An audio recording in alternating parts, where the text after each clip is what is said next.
Terry Venables probably woke up this morning thinking it had all been a bad dream. The team coach, along with the players' kit, impounded by the law, and within 5 minutes, Kerry Dixon had put Chelsea in front.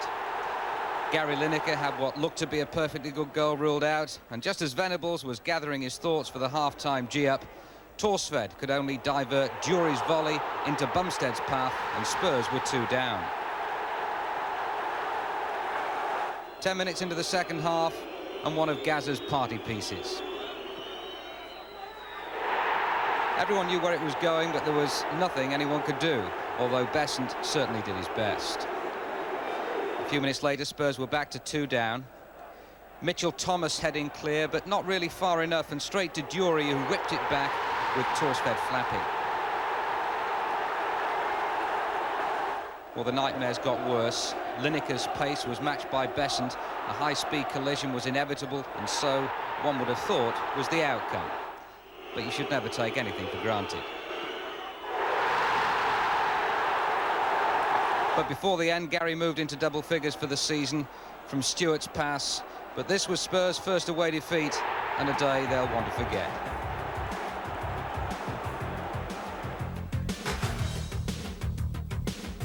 Palace's third straight win in the league took them above Spurs into third place. Mark Bright with a novel way of converting Eddie McGoldrick's free kick. Palace found it more difficult playing against 10 men after David Speedie was sent off for foul and abusive language to a linesman. They went 2 up with 4 minutes to go when Ian Wright's subtle touch put Andy Gray in the clear.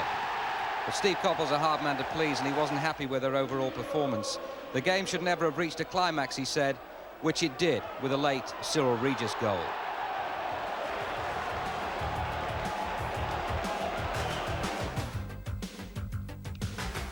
Leeds started off as they did at Queen's Park Rangers on Tuesday night and threatened to put the game out of reach before half-time.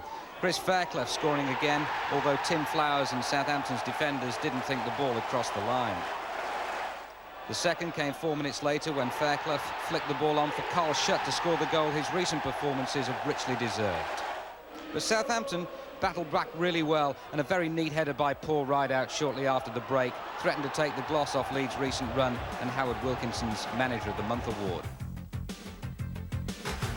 United, after their 6-goal spectacular here at Highbury on Wednesday, needed only 1 goal to win at Goodison Park. Kevin Ratcliffe actually touched the ball onto Lee Sharp for his 4th goal in as many days, and the best celebrations of the week. Touchdown.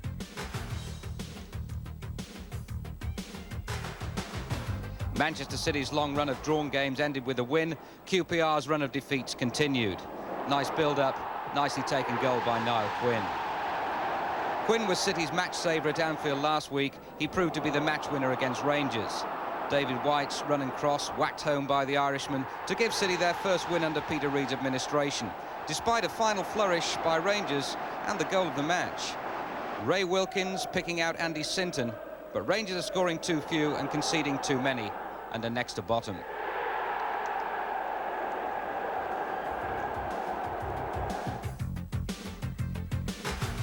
It's harder to lose a bad reputation than gain a good one. That fact of everyday life could well apply to Wimbledon.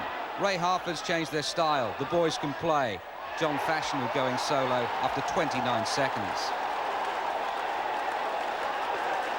Unfortunately, we don't have all the evidence to hand.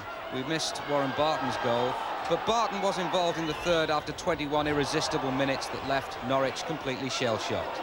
John Scales in a crowded penalty area. Well, less than half an hour gone, and Wimbledon were 4 up. Fashanu again. Norwich old boy. He's just signed a new contract. Seems to have a new lease of life. Wimbledon's 3rd straight league win.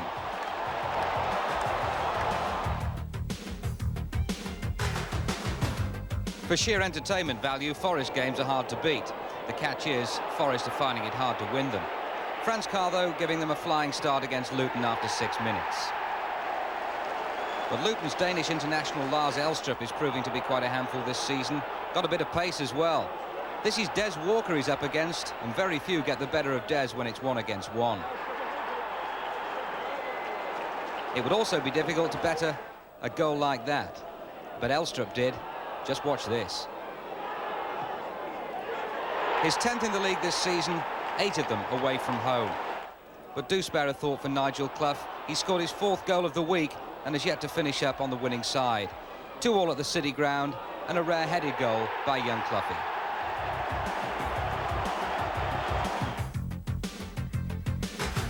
Aston Villa managed to salvage all the points, but not all their pride, which had taken a buffeting over a 6-game stretch in the league that produced only 1 goal. That was David Platt making sure Ian Ormondroyd's flick ended up in the back of the net.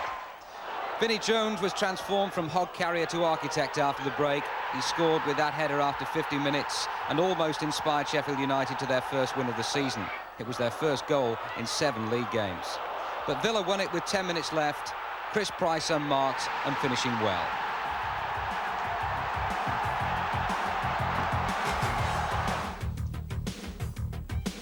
And finally to Roker Park, Sunderland against Derby. Outnumbered 4-1, doesn't make a scrap of difference to Dean Saunders. Saunders never seems to score run-of-the-mill goals. They all appear to be goal-of-the-day contenders. And Derby came up with another for Saint to consider. This time, Saunders, the goal-taker, became Saunders, the goal-maker, for Mick Harford. Only 1 defeat in the last 10 games now for Derby. Sunderland will be glad to see the back of them, that's for sure. 6-0 at the baseball ground in the Rumbelows Cup. Derby coming up trumps again. Despite a late goal there by... Spectacular.